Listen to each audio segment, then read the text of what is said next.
What's going on? Welcome back to the channel. So today we're going to talk to you about Lucid. I want to go over some of the data points, break it down on what is really moving it, and go over everything else you need to know. But first, make sure to hit that thumbs up, and with that, let's get right to it. So Lucid is up 6.3%, 1073 the high, 1023 the low. So the market is largely recovering because of CPI, and now the market is kind of speculating based on everything how many rate cuts are going to occur in 2026. So that's kind of one of the biggest things that's helping the broader market. In Lucid's case, there's a couple of other attributing factors which I will share with you. It has been a solid week since I've done a Lucid video, so I did a quick trip just in case you haven't noticed I haven't done any videos. So I'll give you a quick summary of everything. So in all honesty, there wasn't really too much. Lucid did put out one piece of news on the 9th, so it's very delayed or kind of old news at this point, but they did appoint 𝗪𝗓𝗧𝗛 as Senior Vice President of Supply Chain. So pretty good stuff, a lot of good history, Rolls-Royce and so forth. In reality, I always like to give you the good, the bad, and the ugly. Lucid doesn't do these types of moves without trying to quietly fix an issue behind the scenes. A couple days after this, we did have this article that came out saying that Lucid halts Gravity deliveries over a seat component issue. So this is exactly why this individual was appointed. So they probably just laid someone off and now they are bringing someone in. It's one of those things that Lucid has always done. They just quickly X everyone except for Eric Bloch. Like, he did last a very long time despite a lot of issues, but again, this is pretty much the only thing that really came out associated to Lucid. There was a couple other things just saying more European expansion is coming. Interestingly enough, especially with a lot of those Epstein files coming out, it looks like he wanted to take a stake in Lucid back in 2017. So I don't know if that's a good thing, bad thing. I'll leave it up to you guys to leave that or make that determination. But aside from all of that fun stuff, the biggest thing for today is Rivian. So Lucid and Rivian are often seen as kind of very similar, even though they kind of have different target audiences. They both kind of started production at the exact same time. Rivian, at the time of doing this video, is up a very impressive 25%, largely because of their earnings. So they did have a triple beat. So beat on the top and bottom line, but more specifically, they gave very good future guidance. This is why I've stated in Lucid's case for their earnings, it's all going to come down to their future guidance. What targets are they going to give for 2026? If they come out and just say, hey, you know what, we're targeting about 25,000 for 2026, like, Lucid stock is going to get hit. Like, you need to be aggressive because, again, like, it kind of signals that there's sufficient amount of demand. So Rivian hit a home run, so hopefully Lucid does the exact same. In case you do not know, Lucid's earnings is slated for right over here on the 24th after the market does close.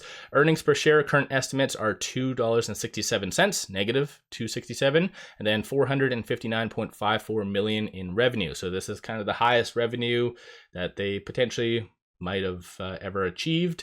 Earnings per share over the last 90 days, 1 positive and 3 negative for the revision. So all in all, closer to that date, I'll give you a little bit more of a deeper dive. But Rivian, again, did do very well. So that's kind of one of the biggest reasons why Lucid is kind of moving higher.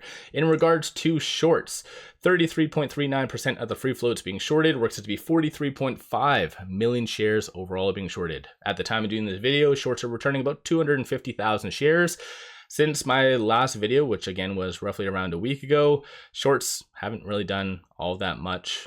So last time was about 34.2%. So they didn't really do all that much in reality. I think everyone and their dog is just very confused about everything that has been happening. And as what I mentioned in my last video, the market can normally handle 1-2 things that kind of causes stress, but now there's a rough 5, 6, 7 different things all impacting the market at once, and it is starting to snowball things kind of out of control. Luckily enough, a lot of research firms today are saying that like right now is a very good time to buy. So again, maybe that's also one attributing factor why Lucid is moving higher. Looking at the options, 253,000 in calls, 281,000 in puts. So kind of matches with the overall common stock, so kind of on the low end. 54% of all the options being done today are bullish in nature. From the upcoming earnings, current expected move is 14.23%, and that's roughly around $1.50 in either direction. So if you've started to kind of place some bets through options, whether you're buying calls or puts, let me know. Throw kind of what strike prices you're targeting, or if you're doing more of a laddered approach, let me know. From a bull standpoint, you see a consensus for it to stay above 1050 for today. Bears are anticipating for it to break sub 10. That most likely could just be hedging. I don't really anticipate for sub 10 to be achieved today, but with today being Friday, this is the open interest. So you have 1,000 at that 10, 3,000 at the 1050. So don't be surprised if shorts do wake up a little bit near the second half of the day, just to kind of push Lucid below that 1050, just to ensure that the 3,000 expires worthless.